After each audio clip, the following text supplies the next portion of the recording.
내가 질문을 이렇게 하거든. 해야 하는 일과 하고 싶어 하는 일의 비중을 얼마를 합니까? 이렇게 물어보거든. 부모님들에게? 역할에 주어진 일에 대한 책임을 말하는 거거든. 네. 그러면 대부분이 10% 이상인 것 같아요. 때로는 온통 책임을 다하느라고 하고 싶은 일을 미처 생각도 하지 못했어요. 이렇게 말을 하더라는 거지. 내가 어머니께 이렇게 말씀을 드렸어. 자녀 교육은 무엇보다 중요합니다. 그런데 어머니 자신의 행복과 어머니 자신을 스스로 잘 돌보는 게 아이를 위해서 필요하고, 어머니가 잘 돌보는 모습을 보고 이 아이도 자기 스스로 자기를 잘 돌보게 될 겁니다. 이렇게 말씀을 드렸거든. 그래서 분위기가 아주 좋아졌대. 일전에 학교 선생님과 통화를 했는데 이 선생님이 아주 집중력도 좋아지고 잘 지내고 그리고 공부도 잘한다고 하더라는 거야. 오, 그게 학업으로도 연결이 된 거예요? 그렇지. 그게 바로 공부정서라는 거하고도 상관이 있잖아. 허당 엄마입니다. 엄마 오늘 뭔가 좀 다른 곳에 와 계신 것 같아요. 제주에서 지내고 있잖아. 엄마가 가끔 제주에 한 달 살이를 오는데 이번에는 한 달까지는 시간을 낼 수 없고 8일 정도 시간을 냈는데 너도 잠시 머물렀다 가잖아. 네, 저도 휴가를 받아서 잠시 쉬기 위해서 제주도에 왔습니다.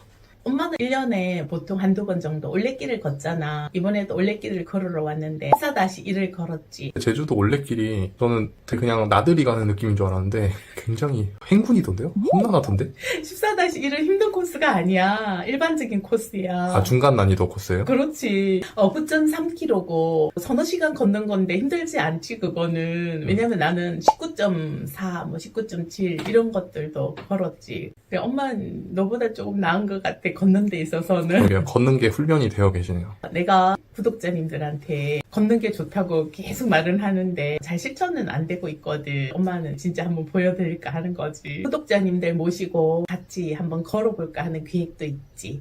5월 24일 걷기 모임이 있습니다. 구독자님들과 함께 그럴 예정이니 이 자세한 내용은 게시글에 올려놓을 테니 확인하시고 신청해 주시면 되겠습니다. 신 작가님도 모시고 예비군 대장인 제 제자도 와서 리더를 해주겠다고 하니까 오셔서 인생샷도 건지시고 가족 사진도 촬영하시고 오셔서 함께 해주시면 저도 기쁘고 허당 아들도 기쁘고 구독자님들도 기쁠 것 같습니다. 많은 관심 부탁드립니다. 오늘은 부모님의 자기 돌봄에 대해서 좀 이야기할까 해. 자기 돌봄이 뭐죠? 스스로 자기가 행복해지기 위해서 온전히 자신이 좋아하는 일을 하는 것을 보고 엄마는 자기 돌봄이라는 언어를 쓴 거거든. 굉장히 간단하게 설명하면 그게 될 수 있겠네요. 그렇지. 옛날에 엄마가 새벽에 강의 갈 때 새벽 한 4시쯤 출발하려고 준비를 하고 있는데 너가 한번 깬 적이 있었어. 네. 그러더니 갑자기 이런 말을 하더라. 엄마 힘들지 않아요? 이러더라. 그랬을 때 엄마가 어떻게 답했는지 기억이 나니? 힘들긴 해도 그래도 뿌듯하다 이런 식으로 말씀하셨었던 것 같은데요. 이렇게 말했지. 엄청 힘들어. 이 시간에 운전해서 가려고 해봐. 정말 힘들어. 그런데 이런 능력을 가진 엄마가 굉장히 멋있고 정말 부족한 나를 불러주는 곳이 있다는 건 귀하고 행복한 일이야. 힘들다는 생각보다는 감사하다는 생각이 많아. 이렇게 내가 말을 했거든. 네. 근데 내가 그때 만약에 힘들어. 어쩌지 못해서 살고 있지. 다른 일 하면 더 좋겠지만 하고 내가 만약에 징징댔다면 네 마음이 어땠을 것 같아? 마음이 불편했을 것 같아요. 왜냐면은 그렇지. 뭐 그렇게 해서 나 때문에 엄마 아빠가 힘들구나 라는 생각을 은연중에 하게 될 수도 있을 것 같아요. 그 얘기를 좀 할까 하는데 부모님의 언어와 부모님의 생활이 자녀에게 굉장히 긍정적인 영향을 미치기도 하는데 부정적인 면을 만들어내기도 한다는 이야기를 좀 할까 하는데 그 중에서 부모님의 자기 돌봄을 이야기할까 하는 거야. 그때 얘기 들으니까 엄마 열심히 살았잖아. 네. 근데 엄마가 잘못한 게 있더라는 거지. 아, 자기 돌봄을 잘 못하셨어요. 그랬던 거지. 그러니까 아침에 그렇게 굉장히 긍정적인 언어를 쓰고 떠났어. 네. 그런데 엄마가 일에 너무 몰두했고 네. 또 하나는 만원의 행복에서 이야기한 것처럼 너희들과 함께 행복하고 즐거운 시간도 가졌거든. 네. 근데 나중에 엄마가 번아웃이 온 것 같다는 생각을 하게 된 적이 있어. 그때 엄마를 돌아보니까 엄마가 스스로 잘 돌보지 못했다는 생각이 들게 되더라고. 네. 그래서 오늘은 자기 돌봄에 대해서 나의 경험과 함께 이야기를 좀 나눌까 하는 거지. 나한테는 제자가 여러 명 있잖아. 그 중에서 유난히 만나면 기쁘기도 하고 즐겁기도 하고 되게 좀 뿌듯하기도 하고 내가 뭐 대단하게 해준 건 없어 사실. 그런데 그 제자가 내 제자인 게 되게 자랑스럽기도 한 제자들이 있거든. 네.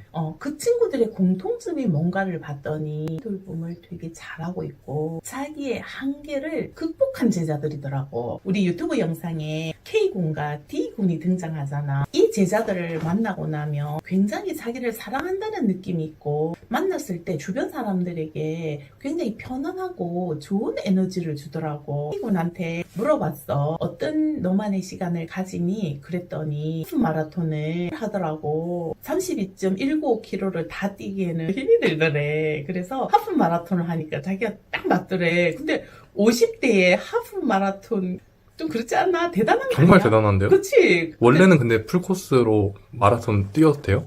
그랬대. 그런데 너무 힘이 들더래. 힘이 빠져서 이제 20km 정도 뛰는 거야? 이야, 대단하시네. 물론 그 제자가 장교 출신이고 예비군 대장으로서 늘 운동을 하고 있기는 해. 그리고 나서 또 보니까 독서도 열심히 하고 나름대로 또 사회에 봉사도 하고 그렇더라고. 그리고 가족을 위해서 요리를 해서 가족이 함께 먹기도 하고. 근데 온전히 자기를 돌보는 시간도 있는 거지. 저는 좀 궁금한 게 자기 돌봄이 잘 안 되는 부모님들을 보면은 자기 자식에게 많은 시간과 에너지를 쓰느라 그런 건데 방금 말씀해주신 그 제자분도 자녀가 있음에도 불구하고 자기를 그렇게 잘 돌보고 자기만의 시간을 가지라는 뜻인 건가요? 그렇지. 대부분 내가 질문을 이렇게 하거든. 해야 하는 일과 하고 싶어 하는 일의 비중을 얼마를 합니까? 이렇게 물어보거든. 부모님들에게? 그러면 해야 할 일은 역할에 주어진 일에 대한 책임을 말하는 거거든. 네. 그러면 대부분이 10% 이상인 것 같아요. 때로는 온통 책임을 다하느라고 하고 싶은 일을 미처 생각도 하지 못했어요. 늘 마음속으로 원하고 있는데 행동으로 옮기기가 어렵네요. 이렇게 말을 하더라는 거지. 정말 그게 다라면 자기가 무엇을 하고 싶은지조차 잊고 살 수도 있겠네요. 그렇지. 나도 물론 너가 어려움을 겪었을 때 크기에 정말 몰두했거든. 그렇게 하다가 어느 날 내가 나 스스로 잘 돌보지 못했구나를 느끼듯이 그 부모님들도 이유 없이 눈물이 나는 날들이 많다는 얘기를 하는 거야. 그런데 꽤나 행복한 부모님들하고 대화를 해보면 해야 할 일과 하고 싶어 하는 일에 대한 비율을 물어보면 7대 3인 것 같아. 실은 물론 주관적이기 때문에 통계가 나온 건 아닌데 대부분 그렇더라는 거지. 그리고 내가 이건 허락을 구한 사례인데 상담을 하는 도중에 어머니가 정말 열심히 자녀 교육을 잘하고 있고 어머니가 자녀에게 올인을 하느라고 자기 자신을 잘 돌보지 못하고 있고 남편에게도 그 자녀를 돌보는데 올인하기를 상당히 원하고 있더라고. 거의 헌신과 희생을 하고 계시군요. 그렇지. 부모님들은 거의 누구나가 헌신과 희생을 해. 그런데 자기 돌봄이 꼭 필요하다는 얘기를 지금 하는 건데 그 어머니 역시 그러고 계시더라고. 내가 어머니께 이렇게 말씀을 드렸어. 자녀 교육은 무엇보다 중요합니다. 그런데 어머님이 한번 생각해 봐야 할 부분이 있는 것 같습니다. 어머니 자신의 행복과 어머니 자신을 스스로 잘 돌보는 게 이 아이를 위해서 필요하고 어머니가 잘 돌보는 모습을 보고 이 아이도 자기 스스로 자기를 잘 돌보게 될 겁니다. 이렇게 말씀을 드렸거든. 네. 처음에 좀 의아해 하더라고. 부연 설명을 자세하게 했지. 그리고는 이 어머니가 실천을 한 거야. 몇 주 후에 와서 하는 얘기가 선생님 참 재밌는 일이 있어요. 이러는 거야. 네. 그래서 무슨 얘기냐고 물었더니 아이가 앞에서 공부를 하고 같은 큰 책상 위에 네. 자기는 그림을 그렸대. 색칠도 하고. 그랬더니 아이가 엄마 뭐해? 그러더래. 그래서 선생님이 엄마가 이런 거를 하는 게 행복한 거라고 얘기하고 너의 행복에도 중요하다고 얘기하더라. 이러더래. 근데 얘가 이렇게 답을 하더래. 엄마는 내가 어리기 때문에 나를 잘 돌봐야지. 엄마 일을 하면 어떻게 이러더래. 엄마의 역할은 그냥 자녀를 돌보는 일이다라는 식으로 얘기를 했다는 거죠. 그래서 엄마가 조금 놀랬대. 이 아이 머릿속에는 엄마는 100% 엄마의 역할만 해야만 하는 사람이구나를 은연중에 자기가 보여주고 살았더라는 거야. 그래서 내 얘기를 했대. 선생님이 엄마가 엄마를 잘 돌보고 엄마가 행복해야 너도 행복해진다고 하더라. 이랬더니 얘가 그래? 이러더니 가만히 있더래. 그리고 나서 며칠 있더니 그 아이도 엄마를 따라 그림을 그리기 시작하고, 그리고 엄마가 책상 앞에 딱 앉아서 그림을 그리고 색칠을 하며 얘도 공부를 할 준비를 하더라는 거야. 그래서 분위기가 아주 좋아졌대. 그리고는 엄마가 매일매일 색칠만 할 수는 없잖아. 네. 뜨개질을 시작을 했대. 아이가 공부하는 맞은편에서 엄마는 뜨개질을 하는 거지. 네. 그랬더니 얘가 어느새 당연하게 생각하고 아이도 그런 엄마와 시간을 굉장히 행복하게 보냈다는 거야. 그러면서 엄마도 행복해지기 시작하고 아이도 행복해지기 시작했다는 얘기를 들었어. 그리고는 몇 개월이 지난 지금, 며칠 전에 학교 선생님과 통화를 했는데 이 엄마가 아이가 잘 지내는지 여쭤보기 전에 선생님이 아주 집중력도 좋아지고 잘 지내고 그리고 공부도 잘한다고 하더라는 거야. 그게 학업으로도 연결이 된 거예요? 그렇지. 그게 바로 공부 정서라는 거하고도 상관이 있잖아. 그렇구나. 마음이 편해지고 행복해지면 얘가 공부하고 싶은 생각도 들고, 그리고 엄마가 뭔가 열심히 하니까 자기도 그 시간에 무엇인가를 열심히 했더라는 거지. 네. 그리고 또 놀라운 건 집중력도 꽤나 좋아지더라는 거지. 또 이 엄마가 그 작품을 친구에게 선물을 하는 모습을 봤대. 근데 이 아이가 낯선 사람하고 거의 대화를 안 하는 아이였거든. 그런데 엄마가 친구에게 엄마가 만든 뜨개질 작품을 선물을 하는 걸 옆에서 보더니 환한 미소를 지으면서 우리 엄마가 직접 만든 거예요. 우와, 원래 낯가리고 조용하던 아이가. 그리고 나 공부하는 옆에서 우리 엄마가 매일매일 이걸 만들었어요 라고, 그런 시간을 보내는 모습이 자녀에게 굉장히 긍정적인 영향을 미치고 있다는 얘기를 하는 거야. 근데 자기 돌봄이라고 하면은 보시는 분들이 잘 이해를 못 하실 수도 있잖아요. 저도 사실 정확하게 생활 속에 부모로서의 역할을 내려두고 내 스스로를 잘 돌보는 게 뭘까 잘 생각이 안 나는데, 어떤 것들이 자기 돌봄에 해당될 수 있을까요? 하고 싶은 일이 자기 돌봄이라고 생각하거든. 운동을 한다, 음악 감상을 한다, 여행을 한다, 또는 취미 생활을 한다. 이게 다 자기 돌봄이라고 생각하거든. 내가 행복하고 즐거운 시간을 보내기 위한 취미생활 정도, 이렇게 생각해도 될까요? 그렇게 생각해도 돼. 예를 들어서 엄마 이야기를 하자면, 엄마 화요일날 새벽이나 일주일에 보통 한두 번씩 산에 있는 텃밭에 가서 텃밭을 가꾸기도 하고, 수요일마다 수채화를 그려서 이번에 전시회도 했잖아. 좀 맞아요. 그렇긴 하지만 그렇게 전시회를 하기도 하고, 그리고 엄마는 또 물론 엄마가 주의력이 떨어지고 에너지가 좀 고갈이 될 때마다 여행을 떠나지만 에너지를 얻기 위해서 가는 건데 이것도 자기 돌봄이잖아. 엄마는 운동도 꽤나 하는 편이잖아. 이게 네. 다 자기 돌봄인 거지. 사실 부모님이 아이를 두고 여행을 떠나려면 아이가 어느 정도 연령이 커야 되기 때문에 어려울 수 있는데, 일상생활 속에서 할 수 있는 자기 돌봄도 많이 있겠네요. 그렇지. 나의 내담자 어머니들은 제일 먼저 보통 운동을 시작을 하게 돼. 그리고 또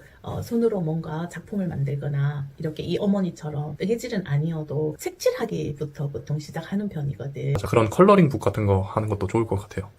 엄마도 자기 돌봄의 첫 출발이 유럽의 그림을 색칠하는 컬러링 북이었거든. 맞아요. 한창 컬러링 북 많이 하셨었던 거 기억나요. 이것처럼 자기 돌봄이 잘 되는 부모님은 부모님 자신이 자존감이 높아지고 행복해지거든. 부모님의 자존감과 행복은 자녀의 자존감과 행복하고 상당히 상관이 많아. 내가 내담자 아이들과 얘기할 때 보면 부모는 자녀가 훌륭한 사람으로 살아가야지 부모의 역할을 다한 것 같고 자녀가 행복해질 것 같거든. 네. 그런데 자녀는 부모가 훌륭하고 좋은 부모가 되기를 원하는 것보다 내 부모가 행복한 부모가 되기를 원한다. 아, 그래요? 너무 감동적이다. 나 눈물이 나려고 할 때도 그러니까. 있어. 아이들은 정말 그렇게 말을 해. 나로 인해서 웃는 부모, 나로 인해서 행복한 부모, 부모 자신이 스스로 행복한 부모를 되기를 원하는 거야. 부모는 존재 자체로 이미 훌륭하기 때문에 행복하기만 하면 되는 거야. 진짜 나도 마음이 지금도 찡하네. 호당 엄마. 이 영상을 보시는 여러분들도 나는 자녀에게 어떤 부모인가라고 스스로에게 질문도 해보고, 오늘 자녀에게 내가 어떤 부모가 되어주면 너는 좋겠니? 라고 질문해보는 시간도 가졌으면 좋겠습니다. 지금까지 영상이 좋았다면 구독과 좋아요를 눌러주세요.